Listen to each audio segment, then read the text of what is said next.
go in a bit on the Massachusetts congressional second race and basically do an analysis of what's going on and what is exactly happening. Kind of like what Steve Kornacki does at MSNBC, but with his big board. But hey, I don't have a big board. I'm just a college student. I really only have my PowerPoint. So let's talk about this for a minute here.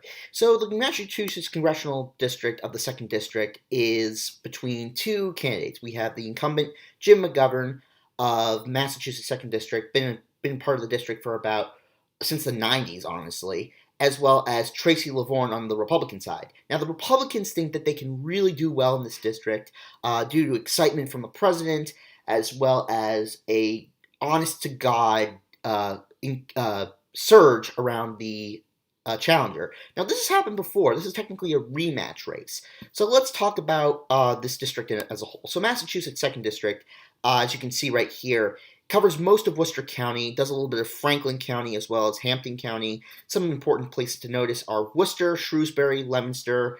For Democrats, these are big cities for them, as well as places where Jim McGovern has practically built his machine there. So basically, he gets around the votes in these cities and brings out turnout in them. There are also some pretty good towns for Republicans as well there. Douglas, this is a place where Laverne has won, actually, in the last election. But it's still a very hard place for her to really gain votes as well. Amherst and Westboro, again, other great cities for Democrats as well. As we zoom in here, we can notice that, for the most part, this district does really contain most of Worcester County. You can see right here, Worcester, as well as other places. It does go into a bit of Norfolk County, which does help Republicans a little bit. But, again, the more west you go, the better it is for Democrats. Now, let's take a look at McGovern himself. Let me zoom out here for a minute here. So McGovern, first, he was uncontested in Massachusetts 2nd District from 2012 to 2016. Never really had a challenge. Always won his elections by 90% or more. He was first elected to Congress in 1996 in Massachusetts 3. Relatively close election. This was the first time a Democrat has really come into that place very strongly. His closest re-election was in 2010 due to the Massachusetts 3 suburban towns in the South Coast, such as Attleboro and Taunton, which would now be located in Massachusetts 4, my district, and also with the red wave going on in 2010, it was a little easy to vote for Republican back then, and he only won 56%. But still, Jim McGovern is a classic liberal Democrat who always is liked amongst the entire party, whether it's the moderates or even the progressives. People do love Jim McGovern. He's known as the Lion of Worcester. He's built his entire career on Worcester politics, much in the same way as Richard Neal in Massachusetts 1 has built his career on Springfield politics. He has stayed in Worcester through his entire life. He was born there. He went to college there, and he even gained a following there. So yes, Jim McGovern has a strong place in Worcester politics as well as Massachusetts politics. He is the symbol there. Now, we're going to take a closer look at the maps of Massachusetts too in the past years. This is provided us by Drew Savecki of 270towin.com. Thank you, Drew, for allowing me to use this.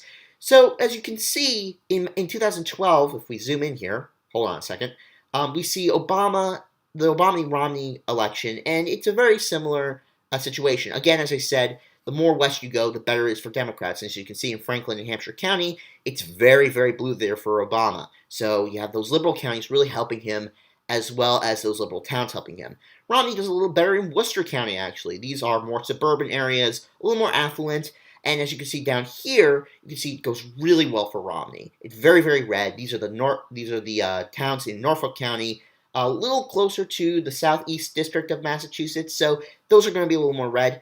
Once again, in 2016, very similar margins: 56 to Clinton, 36 to Trump. Trump actually did a little worse than Romney in Massachusetts too, but Clinton did a little worse as well than Obama. As you can see, the difference being that these areas right here, in the northeast area of the district, a little more red here than it was in 2012. So obviously Trump did a little better here. He actually managed to flip a little bit of part of a district right here. But if you look at the 2018 House, look how blue it is. Not just in the western part of the district, but the eastern part. Worcester County is bleeding blue here. This is very, very hard for Republicans to even make headway here.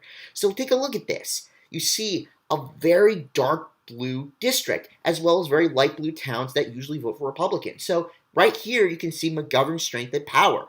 even though he is a very liberal Democrat and a very progressive Democrat at that, his ties to the district really bring people to vote for him. And so that's what caused him to win by over 60%, and Laverne only winning by 32.8.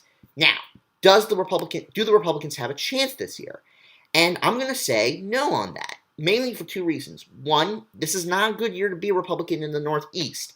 As you saw in, I believe it was June, two Republicans actually lost their seats in the state house, specifically in Bourne, Massachusetts. Those are very, very conservative areas, and that flipped to the Democrats.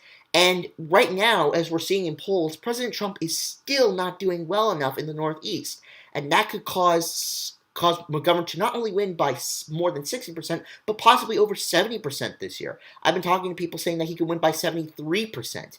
So unless the GOP can really find a way to talk Massachusetts to voters, I don't think it's going to be an easy win for them. So the idea of the GOP winning Massachusetts too seems very unlikely. I'm going to rate this district, I think everyone knows this, as safe McGovern. So with that being said, I want to thank everyone for joining us here at WCCS Wheaton College Radio, as well as Bass Talks Mass.